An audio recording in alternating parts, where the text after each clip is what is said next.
এটা আমার অ্যানিভার্সারির আগের রাতের ভিডিও, যদিও বা আমার অ্যানিভার্সারি 1.5 মাস হলো পার হয়ে গেছে। আমার 1 ডিসেম্বর বিয়ে হয়েছে।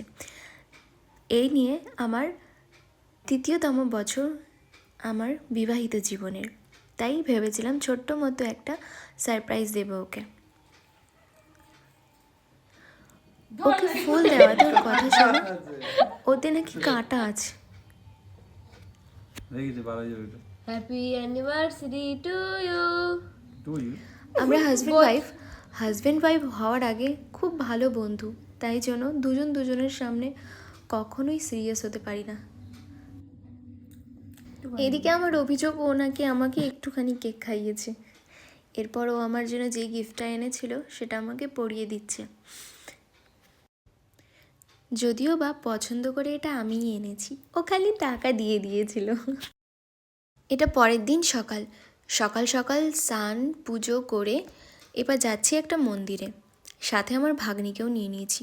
আমি অ্যানিভার্সারিতে প্রত্যেক বছরই যাওয়ার চেষ্টা করি, কিন্তু আগের বছর আমার শাশুড়ি গত হওয়ার কারণে আশাটা হয়ে ওঠেনি।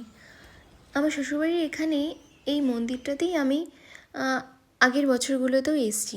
এদিকে মন্দিরের ঘণ্টা বাজানো নিয়ে এক প্রকার যুদ্ধ চলছে। আমি তাড়াহুড়ো করে বাড়ির দিকে রওনা দিই, কারণ সন্ধেবেলা কয়েকজনকে ইনভাইট করা হয়েছে। বাড়ি এসে অ্যানিভার্সারি স্পেশাল গরম গরম খাসি মাংস। Happy anniversary.